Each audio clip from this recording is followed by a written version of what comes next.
Friends, welcome back to psychology special. और आज की शॉर्ट सी वीडियो में हम एक टॉपिक लेकर आए हैं, बहुत ही important topic, that what is emotional maturity. Yes, आज मैं आपसे एक क्वेश्चन पूछती हूँ कि इमोशनल मैच्योरिटी क्या है। सो इमोशनल मैच्योरिटी क्या होती है? जब हम अपने इमोशंस को अच्छी तरह से मेंटेन कर सकते हैं। इमोशनल मेंटेनेंस को हम इमोशनल मैच्योरिटी बोलते हैं।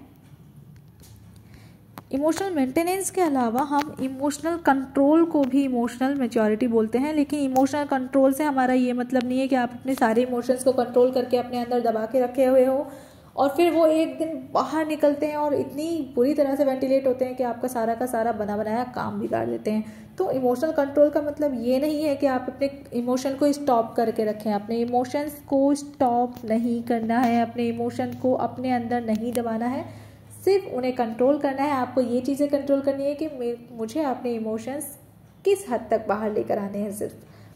देन इमोशनल मैच्योरिटी में हमारे पास यहाँ पे कुछ पॉइंट्स होते हैं जो कि हम डील करेंगे। For example, taking responsibilities. अपनी एक्शंस की रिस्पॉन्सिबिलिटीज़ आपको खुद लेनी है। आपने जो भी किया है ना, उसकी रिस्पॉन्सिबिलिटी आपको खुद ही लेनी पड़ेगी।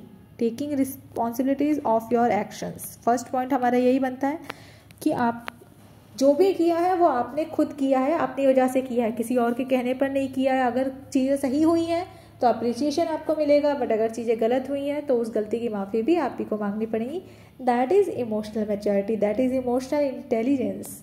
And the second thing I can say is learning from past mistakes. ठीक है, गलती हो गई, सबसे होती है, इंसान है, ऑब्वियसली बात है। लेकिन अब गलती हो गई है तो अपने पास जो मिस्टेक्स हैं उनसे कुछ सीख तो सकते हो ना, ताकि फ्यूचर में वो गलती दोबारा ना हो। क्योंकि repetition of mistake is a crime. एक बार गलती होती है माफ़ की जा सकती है, 2 बार होती है माफ़ की जा सकती है, बट अगर बार बार वही गलती होती है या जानबूझकर सेम चीज़ें रिपीट होती हैं, then this is a crime. क्योंकि वो आप खुद कर रहे हो, जानबूझकर कर रहे हो, आप सीख ही नहीं रहे हो अपने पास्ट मिस्टेक से। तो आपको अपनी पास्ट मिस्टेक से सीखना है। Then third thing is accepting reality. Reality को एक्सेप्ट करो भाई, जो है सो है, नॉट डिनाई नहीं करना है उस चीज़ को। अगर आप डिनाई करोगे, डिनायल जो है ये वैसे भी आपने अगर डिफेंस मैकेनिज्म पढ़ा हो तो ये सबसे इमेच्योर वाला डिफेंस मैकेनिज्म है। और हम यहाँ पर क्या बात कर रहे हैं? इमोशनल मैच्योरिटी की। जब हम बात ही मैच्योरिटी की कर रहे हैं तो हम इमेच्योर चीज़ों को कैसे यहाँ पे वो कर सकते हैं?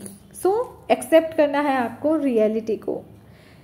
Next thing, frequently doing emotional work. Emotional work को करते रहो, frequently doing emotional work, so that आपके अंदर वो कैपेबिलिटी रहे कि आप अपने इमोशंस को कंट्रोल कर सकते हो। एंड सेल्फ रिफ्लेक्टिंग भी आपको करते रहना है खुद। सो इससे भी क्या होगा कि आपकी जो इमोशनल इंटेलिजेंस है वो बनी रहती है, आपकी इमोशनल मैच्योरिटी अच्छी होती है।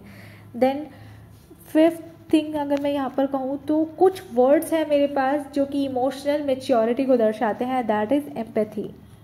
सिंपैथी यूज़ ना करके अगर हम एम्पैथी यूज़ करते हैं तो वो इमोशनल मैच्योरिटी में आती है, क्योंकि हम दूसरे के इमोशंस को भी समझ रहे हैं। खुद के इमोशंस को तो हम कंट्रोल कर ही पा रहे हैं, दूसरे के इमोशंस को भी हम समझते हैं। देन नेक्स्ट अगर मैं बात करूँ तो सेंसिटिविटी आ सकती है। आप लोगों के लिए सेंसिटिव हैं, आप दूसरी कुछ चीज़ों के लिए सेंसिटिव हैं। Care for the wellbeing and safety of others. दूसरों की सेफ्टी रखनी है और लोगों के वेलबींग, लोगों के अच्छे के लिए केयर करनी है आपको। तो ये सारी चीज़ें आपकी इमोशनल मैच्योरिटी दिखाती हैं।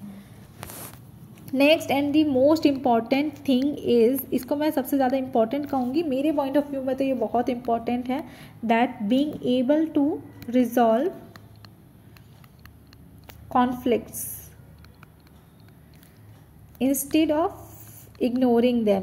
आपको कोई भी अगर कॉन्फ्लिक्ट्स होते हैं, कोई भी प्रॉब्लम्स होती हैं तो उन्हें इग्नोर नहीं करना है, बल्कि उनको रिजॉल्व करने की कोशिश करनी है। अगर आप अपने इमोशंस को कंट्रोल करके कॉन्फ्लिक्ट्स को रिजॉल्व कर पा रहे हैं, इंस्टेड ऑफ इग्नोरिंग देम, उन्हें जस्ट इग्नोर करके या डिनाई करके ये सारी चीज़ें करके नहीं भाग रहे हैं, तो आप इमोशनली मैच्योर हैं। तो ये सारे साइंस जो होते हैं, ये सारे पॉइंट्स जो हैं, अगर ये सारे आपके अंदर भी हैं तो आप समझ जाइए कि आप इमोशनली मैच्योर हैं। और अगर आप ये सारे पॉइंट्स आपके अंदर नहीं हैं, इनमें से कुछ पॉइंट्स भी आपके अंदर नहीं हैं, तो कोशिश करिए कि अपने बिहेवियर में कुछ ऐसी मॉडिफिकेशंस करें कि ये पॉइंट्स आपके अंदर आएँ, so that you can say that I am emotional mature. So this is all about today's video, today's short video. अगर आपको मेरी वीडियो पसंद आई है तो इसे लाइक करें, ज़्यादा से ज़्यादा अपने दोस्तों में, अपने रिलेटिव्स में और जिन लोगों के लिए आप अच्छा सोचते हैं उनको शेयर करें, एंड मेरे चैनल को सब्सक्राइब करें। मिलते हैं नेक्स्ट वीडियो में और भी अच्छे टॉपिक के साथ। तब तक के लिए thank you and bye bye.